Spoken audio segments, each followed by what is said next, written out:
This is chapter 3, where we learn about the lists in HTML.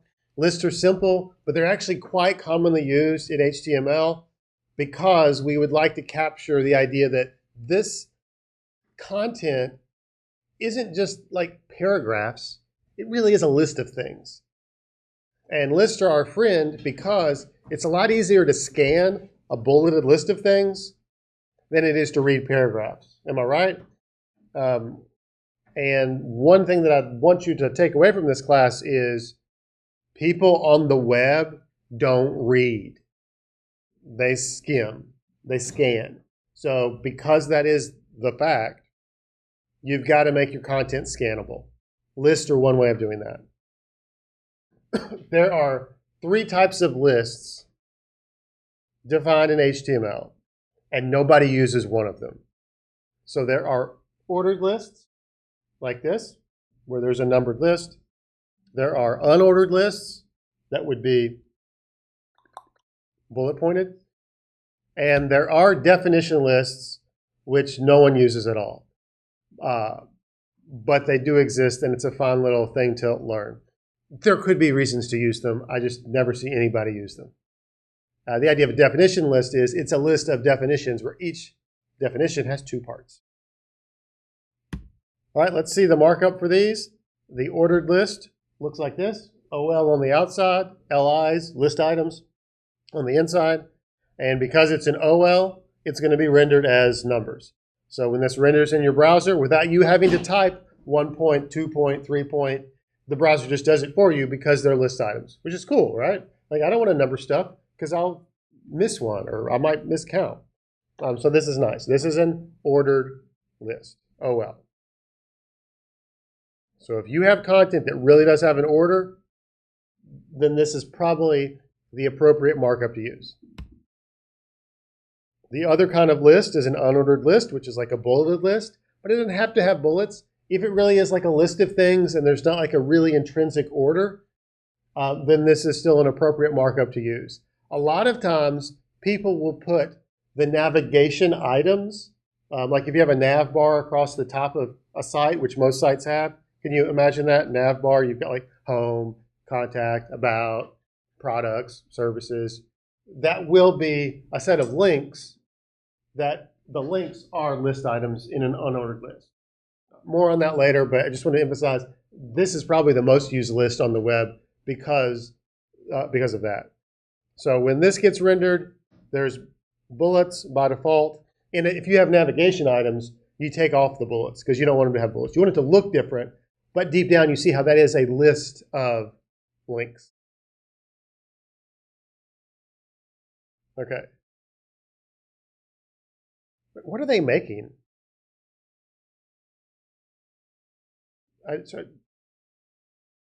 Is this mashed potatoes? Do people put nutmeg in mashed potatoes? I'm willing to try it, but I don't think I've had that. So I've never noticed this before. I never thought about what they were actually talking about. All right. This last list that nobody uses is a definition list. You see DL, and each item in a definition list is 2 parts. There is the term and the definition. So DT is like the definition term, sashimi. The DD, which I assume means the definition, is the definition. And by default, it renders like this. But if you're just trying to get something to render like this, do not use a DL. If you just have paragraphs that you want indented, this is not the way to do it. We can handle that in CSS. Okay, it is possible to put a list within a list. So you see here, we have an unordered list that has 2 list items, and then another unordered list within it that has list items in itself. So we would call this a nested list, like basically sub points. And this does render by default. Your browser renders it really nicely, as you would expect subpoints to render. It will have a different icon for the bullet point. So sometimes that's useful. Thinking back to, there is content that is intrinsically a sub list. If you ever go to a site that has drop-down menus, which we often have, that content, that there's a menu within the menu, is usually structured as an unordered list with an unordered list in it. It's not. It's written that way, but it doesn't show up like this. It shows up in a much prettier way.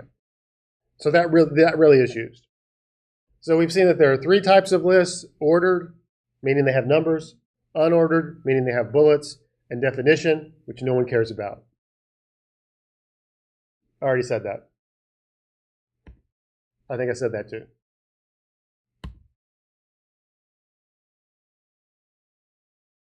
Lists can be nested. You can put a list in a list. And of course, unsurprisingly, you can also put a list in a list in a list. You can have listception.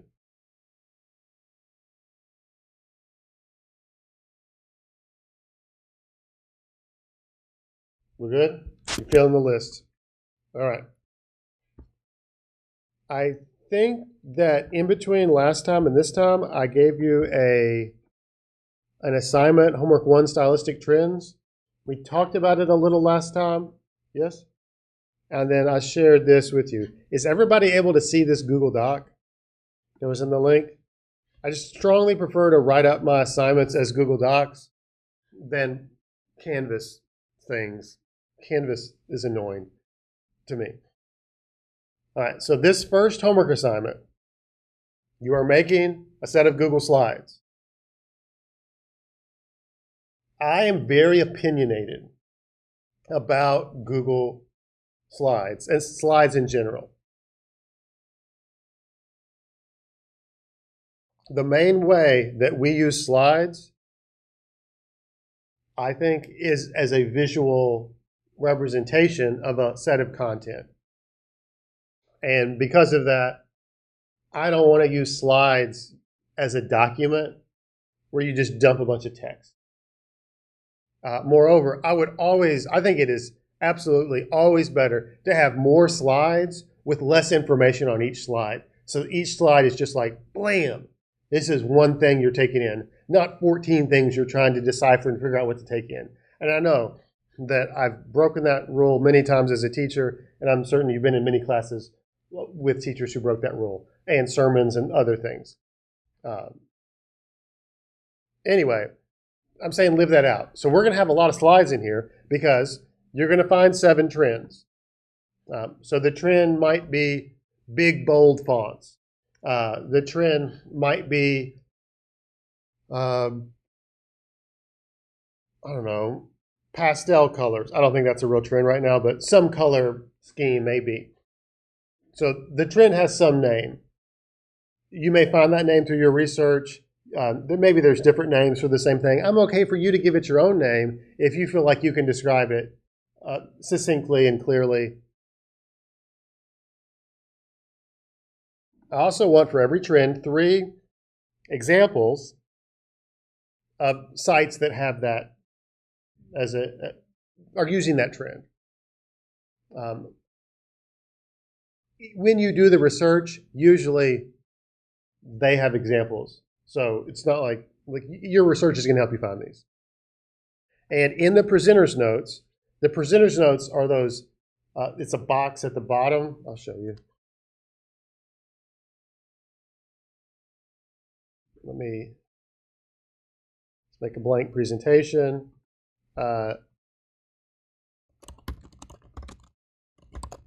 You should have a title slide.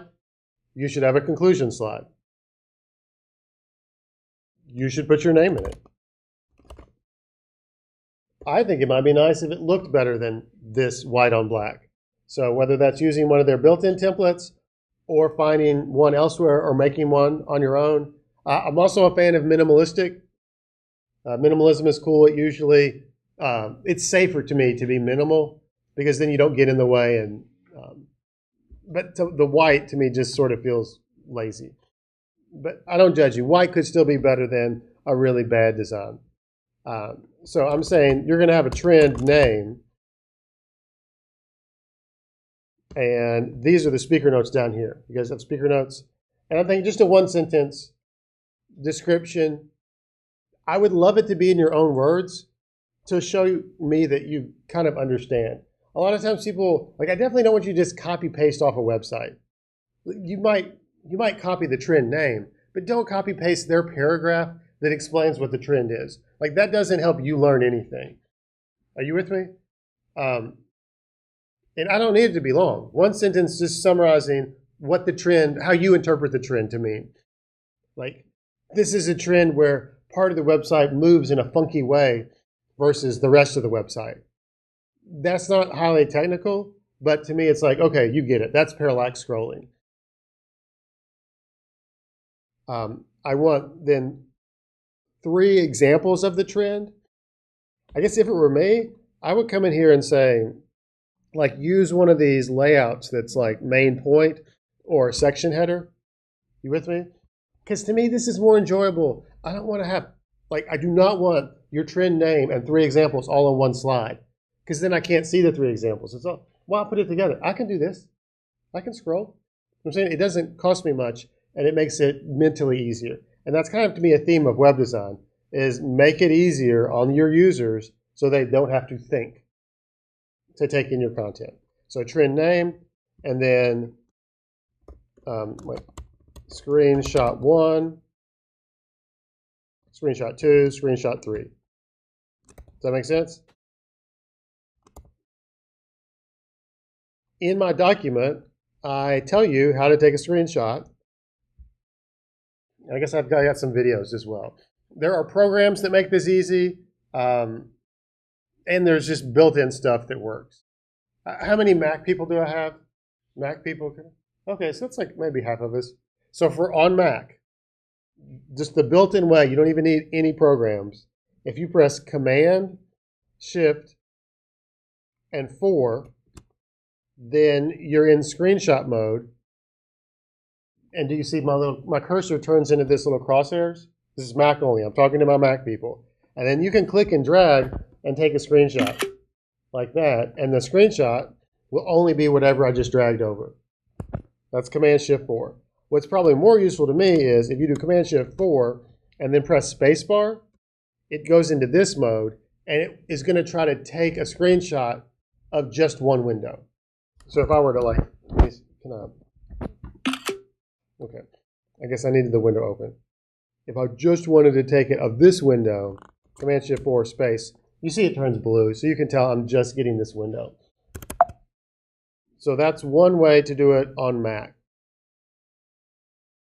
Apparently, let me see if this still exists. Monosnap, they're going to want you to, wait, do they still have a free version? There are little apps that do this to try to make it easy. Yeah, here we go. But they still want you to create an account. So if you want to have an app that does it, you can get free apps for both Windows and Mac that do this and manage. And they can probably give you some more features, although to me the built-in is just fine. One time that the built-in may not work well for you, though, if you're wanting to get like this whole website, a screenshot of this whole website, I don't know if you really want to do that. Like, I can't imagine that you'd need to show me the header and the footer, but that's going to be more than one screen's worth. You with me? Like, I can't take one screenshot and get all of this. And it's sort of a pain to like take a screenshot, scroll down, try to remember where the bottom was. There are, in Chrome, and I'm sure all the browsers have extensions. And let me see. Do I have this? Oh, the one that I have used is Go Full Page, but you might look at, there's lots of other Chrome extensions that do this. But this app, Go Full Page, it basically scrolls and captures for you. Did you see it was like Pac-Man eating the page? And then what it gives you, you see this, I have this whole picture which I can download as a PNG or download as a PDF.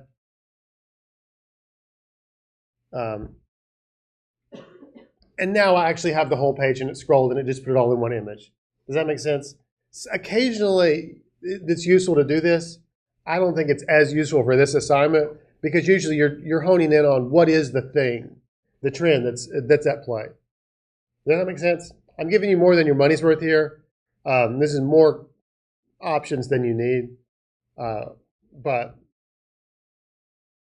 I'm an educator. That's what I do. I educate. Okay.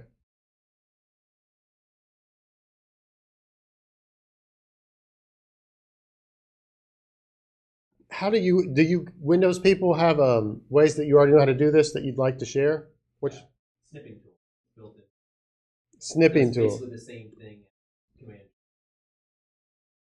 on Windows 11? Yeah, it's on older version. Okay. Anybody else use this? Yeah. Um, and I don't. Apparently, I found this YouTube video maybe last year. 6 ways to take a screenshot on Windows. Take a look at that if you are willing. I think this is a nice life skill to have because honestly, if you ever have technical troubles, if something doesn't work technically, and you need to like share with somebody, hey, this is what's breaking. It is so much more informative to have a screenshot to give to the person who's responsible for fixing it than for you to describe it, because inevitably when you describe it, you can't remember all the things that the person who is in charge of fixing it might want to know. Okay. Other things. Yeah. For screenshots, at least on Firefox, Mm-hmm. you can go to the menu on the side and print the destination.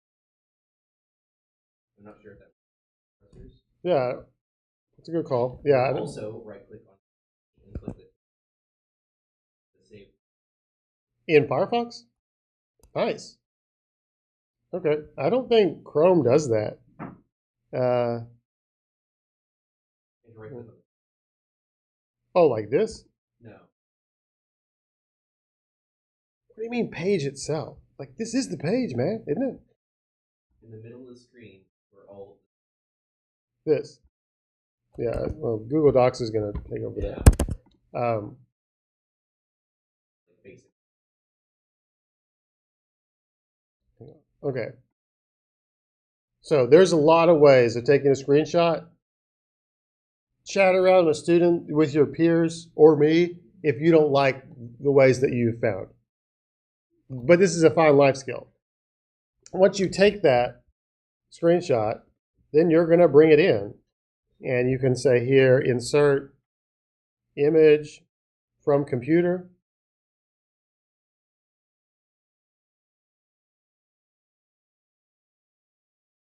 Blam. There's a picture. You could also drag it in, I'm confident. It probably has to be a PNG or a JPEG or something to work. Okay. Notice here, I've got 4 slides. I guess I'm okay if you just want to put the trend name. If you really want to put the first example on that same slide, you could, but you're going to have either 3 or 4 slides per trend. 4 times 7 is 28, right? Okay, nobody said it, and I started doubting myself. Plus an intro slide and a conclusion slide, and I'm thinking the conclusion slide might just be, these are my 7 trends listed out. But I really feel like that makes it complete. So that's plus 2. So you should have 30 slides. If you don't have 30 slides, don't expect to get an A. Am I clear? Okay. Help me help you.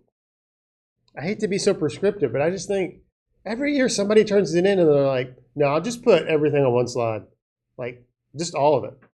And I can't see that. I don't want to see that. I don't want to zoom in on your slides and see a page that's this wide. I got old man eyes. And on the whole, I don't think that's good user experience. Okay, that's probably enough of that. How do you submit these? For one, give it a reasonable name. If anybody submits untitled presentation, I will be annoyed with you.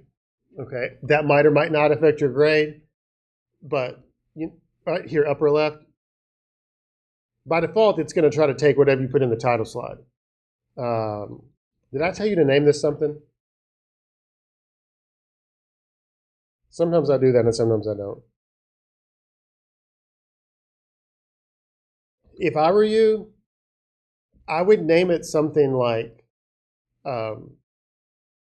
Web Design Trends Stylistic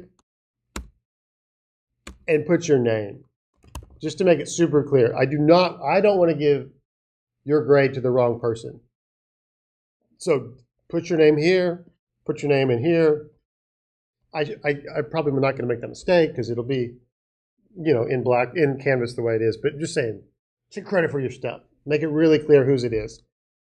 Okay, so there's that. To submit this, I would like the link, but the link has to be publicly shared. So you can come up here to this share. You see share? Yeah? And you click share.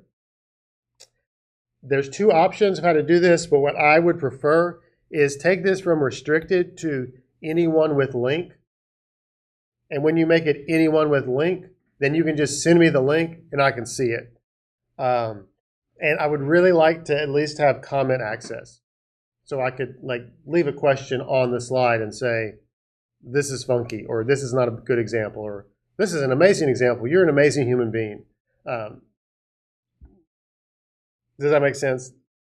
I at least need to have you. All right, then you can say copy link here. Copy link. Copy link. And then when you have your Canvas submission, paste that link. It's copied at the moment. So if I were to come up here and click paste, I can see this. Note, hang on. If I open up an incognito window, here's a little trick for you. If I open up an incognito window, which is file new incognito, I don't know, Safari might call it something else like private. But this is useful because now I know I'm not logged in. So I could see this, what it looks like for somebody else. And I can still see it when I'm not logged in this incognito window. And to me, that's really helpful to say, okay, a regular person can see it. Inevitably, I always have students that submit things that's not shared with me. And yeah, that URL works on your computer, but it doesn't work for me, and I can't give you a grade. I'm going to give you a 0 until you give me the shared link. You with me? So maybe we'll head off some of these frustrations. I'll always accept that after we have the back and forth and you give me the real URL, the public URL, or share it. So it's not going to impact your grade, but it's a hassle. Yes, Ryan? A bit late.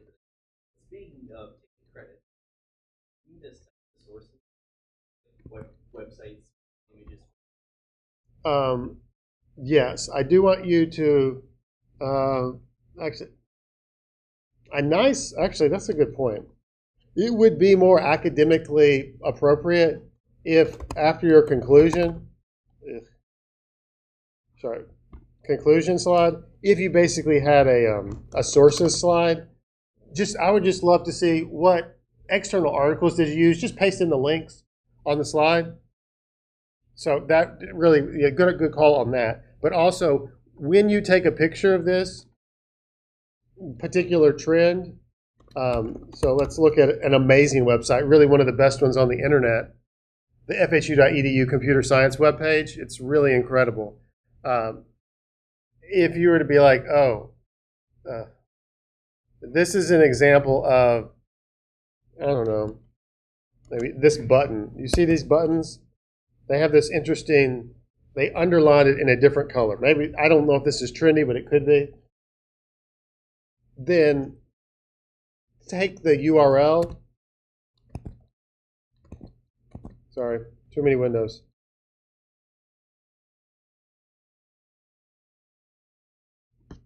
And do put this in the speaker notes. So that's as much of a citation as I want, just to say, you went to this website, and this is what it looked like, and this is who it is, where it is. If you want the best grade, then I'm asking you to do this. Because I do see, it's like a little lazier, but I get it. If you take the pictures that are on the research pages that you find, but you don't actually visit the sites and experience it yourself, that feels a little lazy to me. You know what I mean? If you're just taking even somebody else's screenshot, I really want you to take your own screenshot and experience the page yourself. You with me? Maybe it's picky. I don't know. But this is what I believe. I'm trying to give you this opportunity for growth. Definitely don't write the word screenshot 1 either, but put the screenshot in. That would not be good. You would not get a good grade by putting screenshot 1. Okay, other questions on this assignment? You feeling it? So like on the whole, there's still a lot of free form in this. find 7 things that, like, find more than 7 trends, and then be like, oh, I really like that one. I want to find some examples of that because this is cool. It's like a neat design thing. You with me? So you're welcome to, like, cull out a bunch of them that you don't really care about, or you don't understand, or you just don't like. That's fine. We're going to do this same homework again as homework 2, but we're going to focus on functional and structural trends. And I know that's a difficult, maybe fine line, but some things to me are not stylistic. If the thing that's trendy is something that the website does, like a capability, like even, I don't know if people are doing this anymore, like VR on the web, I don't see that is taking off. But if that is something that's trendy, that seems more functional to me than stylistic. You with me? I'm sure we could get some other stuff as well. Like, to be super basic, having giant footers that have basically the entire navigation listed out, mega footers. Have you seen that before? Surely it wouldn't be hard to find, I bet. Yeah, you see that? Like the CNN footer is basically a whole page height of all these links to everything. So you could say, hey, the mega footer is a trend. To me, this isn't stylistic, it's more structural. Does that make sense? And I get that that's a little bit abstract.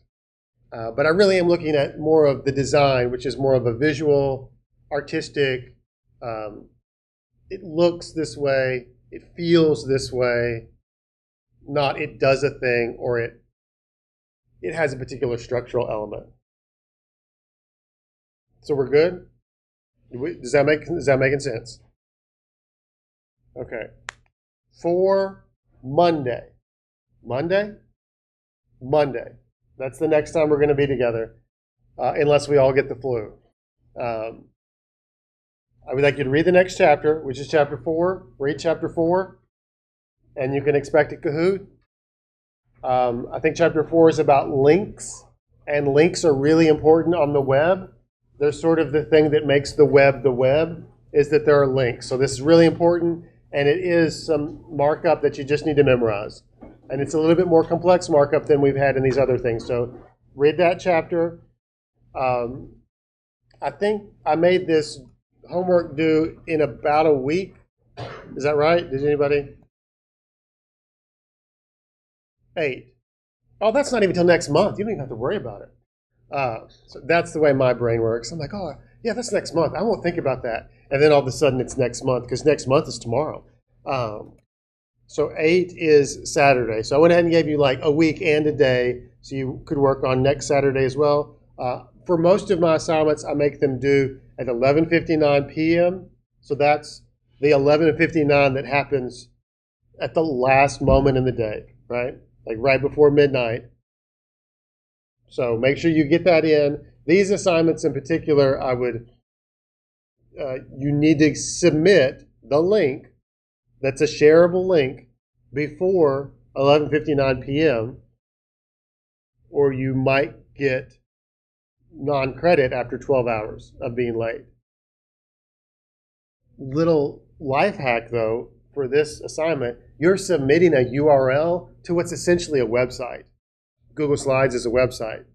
So you can still make changes before I grade it, but the URL better be there and it better be the right URL. You with me? So like you could go ahead and make a blank presentation right now and give me the URL. And as long as you just make all your changes in that presentation, then you're solid in terms of submission. Yeah? Now also, if you make changes after I grade it, those aren't going to help your grade.